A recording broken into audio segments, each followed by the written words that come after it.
Hello guys, welcome to this module 2 of your class. So this class will be about Forex market basics, right? So the first class we just did the introduction. So now we're going to deep dive into Forex basic, right? So the first part now is understanding currency pairs, major, minors, and exotic.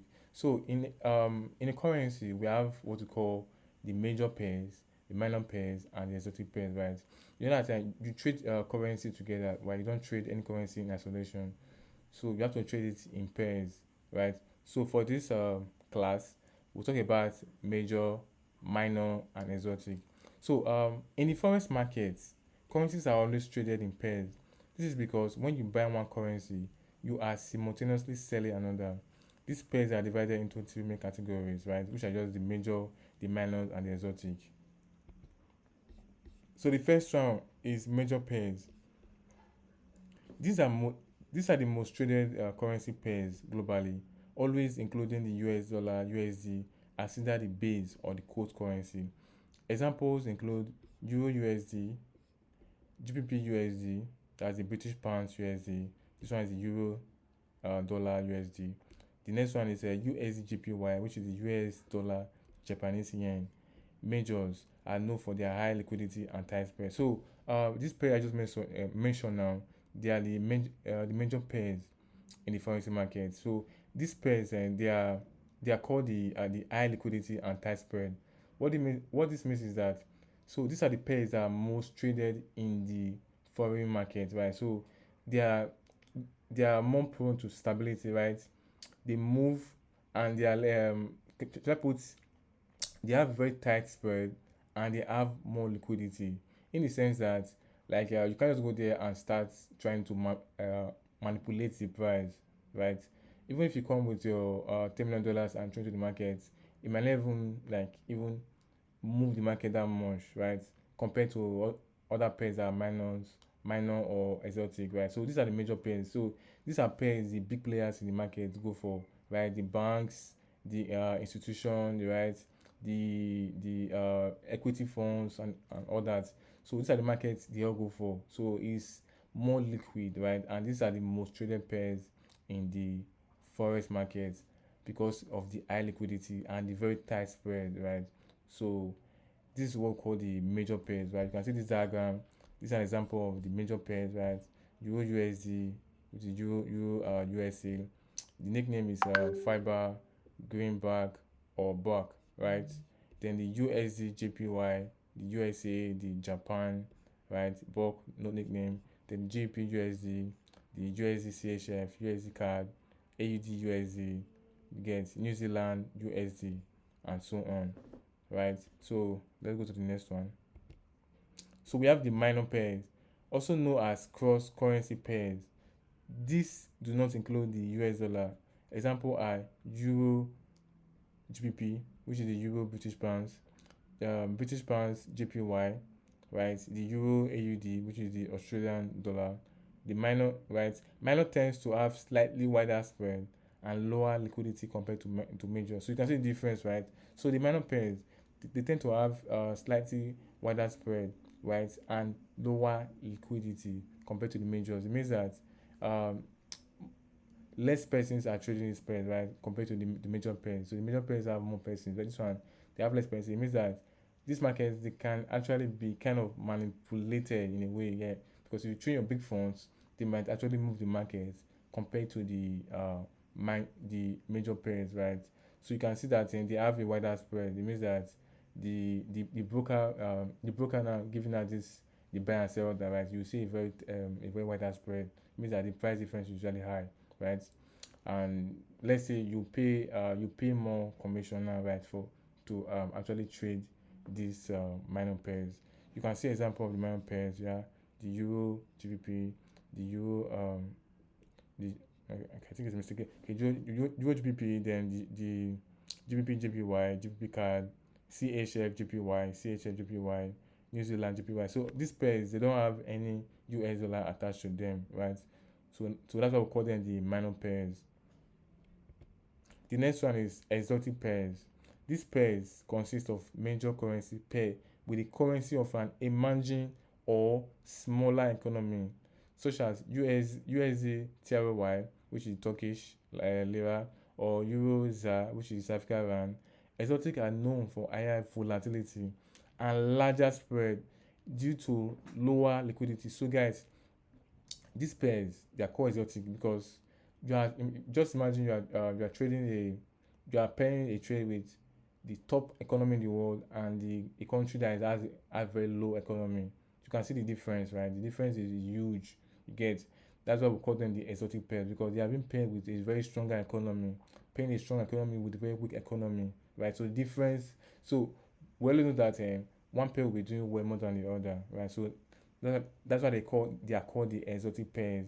And these pairs are known for higher volatility. They are very volatile because um, few people trade this coin, right? Let me use that word. There are very few people that trade this coin, right? So any move in the market to get these pairs can be easily be manipulated by top players in the market, the big guys, because if they're throwing their big funds, it will move the market because of the few people that are trading this pairs, right? Compared to the majors and let's say slightly the minors, right?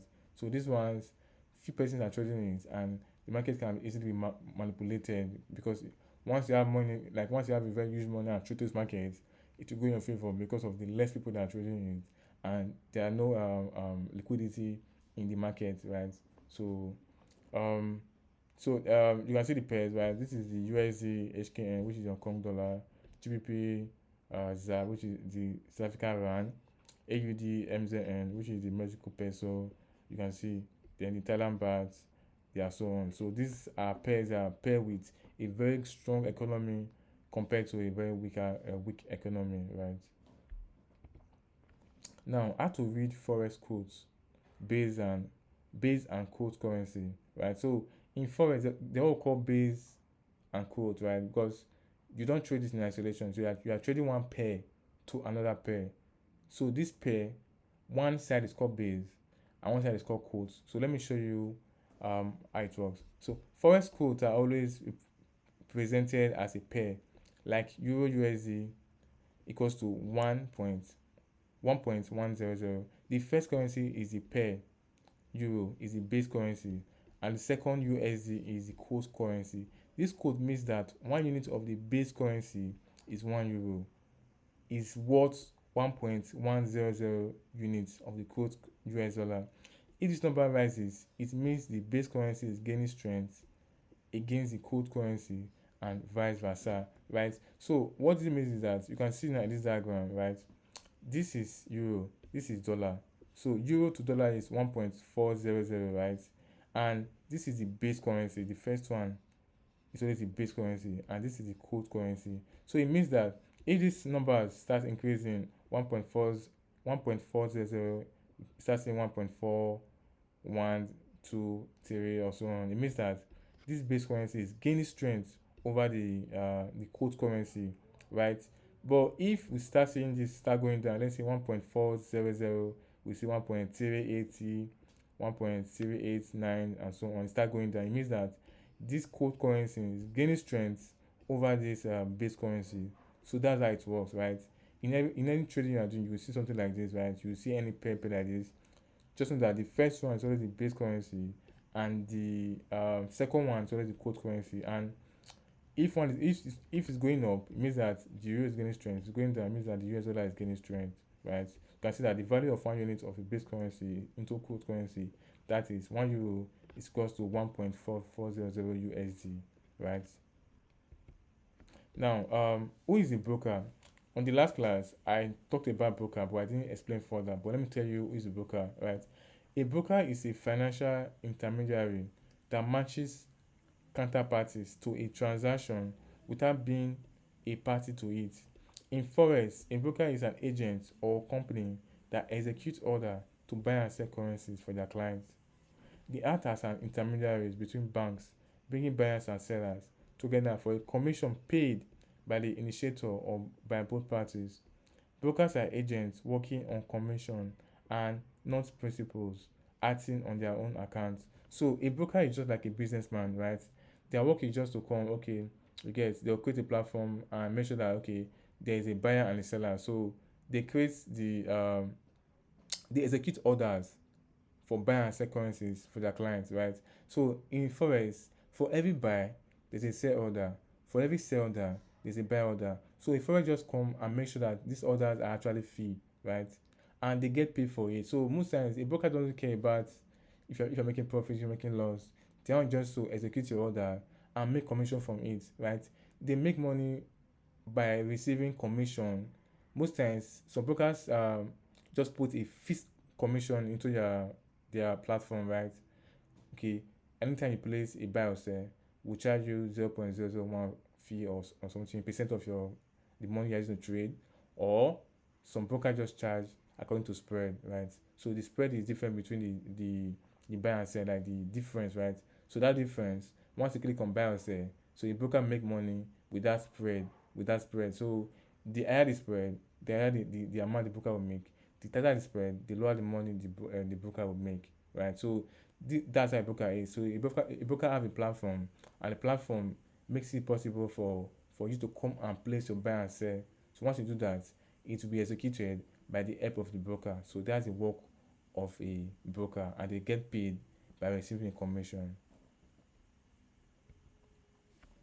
So forex trading session and market hours. The market open 24 hours a day, like I said, 5 days a week. Thanks to the overlap of global trading session, these sessions are typically divided into four major zones. Yeah, the last time I talked about the New York session, the Tokyo session, London and New York and Sydney session, right? But for now, let me just try and break it down so for you guys to understand, right? So the Sydney session opens at 10 p.m. GMT and closes at 7 a.m. GMT. So you have to actually put this in your time to actually know, because every time every country have their own different time zone, right? So 10 p.m. GMT can be like 12 p.m. GMT in your time, or probably 8 p.m. GMT in your time. So you have to actually know the time zone. That's why most times for people that are in a different country, most times their nights can be when this session are opening, and so they have to actually set an alarm, because as a trader you have to actually make a sacrifice, right? So they will set an alarm, and once it's time for that market to open, they will wake up, try to analyze the market and see if they can make one or two before that session open and place. Once they profit, or if it goes in your favor or not, right? Then once you are done, you can go back to bed, because I told you that once the session is opening, most times you usually see some volatility in the market, and you can actually make money off those volatility in the market. That's why it's good to, as a trader, to put this session into your practice. You get, because you can make your profits on them, right? So the first one is sailing session, open at 10 p.m. GMT and close at 7 GMT. Known for lower volatility, as it kicks off the trading week, right? So this usually open the trading market, and it usually have a lower liquidity, right? The next one is Tokyo session, also known as the Asian session. So I don't think if you guys have heard about when you hear Asian market is just opening, right? So this is what we call the Asian session, the Tokyo session. Open at 12 a.m. GMT and closes at 9 a.m. GMT. So you have to put this to your time to know the time it open in your own country, right? So pairs like USD JPY and Euro JPY are more active. You can see, right? So pairs that have the JPY, which is Japanese yen, because they are all Asian, right? So they tend to be more active that period, right? You see a lot of movement in the market. So if you're a smart trader, you can make money on these pairs, right? So we have the London session, open at 8 a.m. GMT and close at 5 p.m. GMT. This is the most active session with high liquidity and tight spread, particularly for pairs like Euro USD and GBP USD. So the London is based on the Euro and the British pounds, right? So this is the time for them to open. So once they open, you will see a very high liquidity in the market. So this is when people usually make money on the market, because of the liquidity this will bring to the market. Because as it's opening, you see people are trying to place their trade, because imagine you have been waiting, you're waiting all day and waiting for the market to open, and once they open, the people, everybody trying to buy, all the retails, the institution money, the investors, everybody trying to place trade, either they are clicking buy or sell. So this usually bring more volatility into the market, right? So we have the New York session. These are the guys in the US. So open at 10 p.m. GMT and closes at 10 p.m. So it opens at 1 p.m. GMT and closes at 10 p.m. GMT. This session often overlaps with the London session, creating the most volatile trading hours, right? So you can see that the the um the London and the New York, right? They overlap together, right?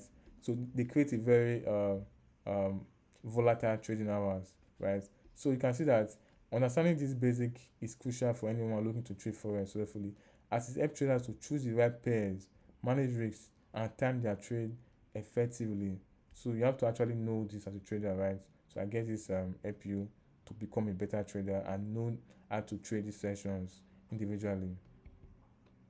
So this is the end of this module 2 of this class, right? So there will be module 3, module 4, and so on. Then we'll go deep into like the practical parts, right? So this is the end of the session. Then I will see you guys in the next module.